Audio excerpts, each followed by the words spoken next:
Her friend insisted on driving her home. Wouldn't leave without her. Made a whole scene about feeling responsible. So she left the club early, cut her night short, got in the car.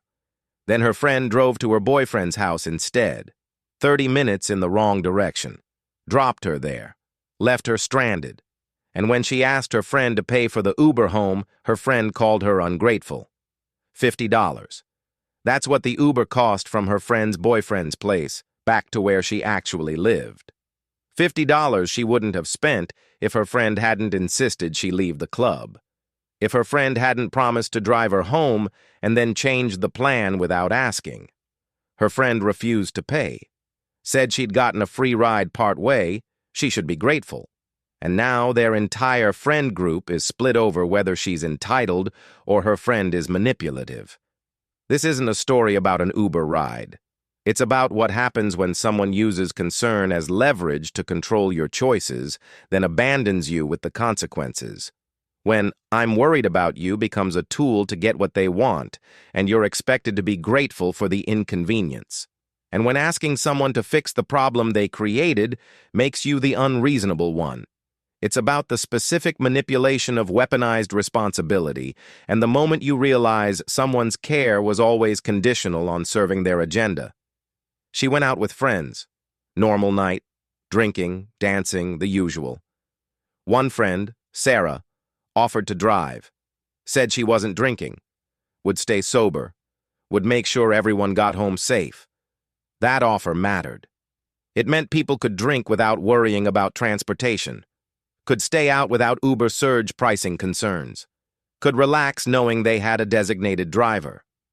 She accepted the offer. Didn't drive her own car to the meetup spot. Relied on Sarah's commitment to get her home. The night was fine. Good, actually. Music, friends, the kind of evening where hours disappear and you're not ready for it to end. Around 1 a.m., Sarah found her. Said she was tired, wanted to leave, needed to go home. She understood. Tired is tired, but she wasn't ready to leave yet. The night was still going. She was having fun. And Sarah had said she'd stay sober and drive. She hadn't said she'd control when everyone else's night ended. She told Sarah it was fine. She'd just Uber home later. No big deal. Problem solved. But Sarah wouldn't accept that. Said she felt responsible. That she'd offered to drive, so she needed to make sure everyone got home. That she couldn't leave knowing her friend was still out. It sounded caring, protective, like a good friend looking out for her. But it didn't feel caring. It felt pressuring. Like Sarah's tiredness was somehow her problem to solve. Like she was being asked to end her night early because Sarah had changed her mind about staying out. She said again, "I'm fine. I'll Uber. You can go." Sarah kept pushing. "I don't feel comfortable leaving you here." "What if something happens?" "I said I'd drive. I need to follow through." It was becoming a scene. Other people were noticing. Sarah's voice was getting louder, more insistent. The concerned friend act was turning into public pressure. She didn't want to argue in the middle of the club, didn't want to be the person causing drama, didn't want Sarah to keep making it a thing. So she gave in, said fine, left her friends, cut her night short, got in Sarah's car. She thought she was going home. That was the whole reason for leaving. Sarah felt responsible for getting her home, so they were going home. They didn't go home. Sarah drove to her boyfriend's house, 30 minutes in the opposite direction from where she lived. Just pulled up, said, "I'm staying here tonight," and expected her to, what? Be fine with it? She was stunned. "You said you were taking me home." "Well, I'm going to Mike's. You can Uber from here." 30 minutes away from home, in a completely different area, where Uber would cost significantly more than it would have from the club. "You made me leave the club because you felt responsible for me, and now you're dropping me at your boyfriend's place?" Sarah didn't see the problem. She'd given her a ride part way. That was something. Better than nothing. She should be grateful. Here's what actually happened. Sarah wanted to leave the club and go to her boyfriend's house, but she didn't want to be the person who ditched her friends early for a guy. So she reframed it as responsibility, as caring, as being the good friend who makes sure everyone gets home safe. She used concern as social pressure to make her friend leave, made it awkward to say no, made it seem selfish to want to stay when Sarah was worried about her. Then, once she'd successfully gotten her friend in the car and away from the club, the responsibility act disappeared.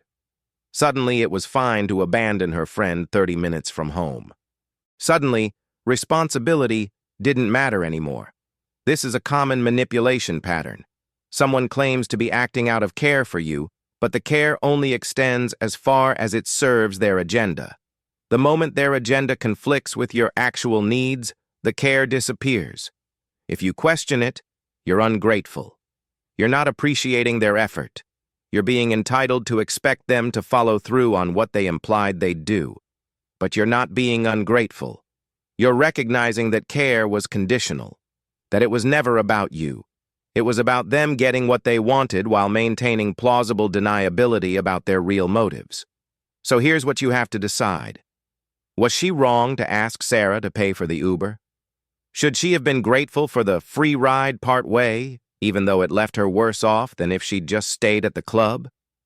When someone pressures you to leave somewhere under the premise of helping you, then abandons that help once it's inconvenient, do they owe you the cost of fixing the problem they created?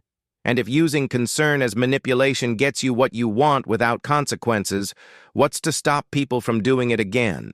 Where do you draw the line between accepting help graciously and recognizing when help is actually control? Because she thought the line was at being abandoned 30 minutes from home after being pressured to leave somewhere she wanted to stay. But apparently, that makes her entitled.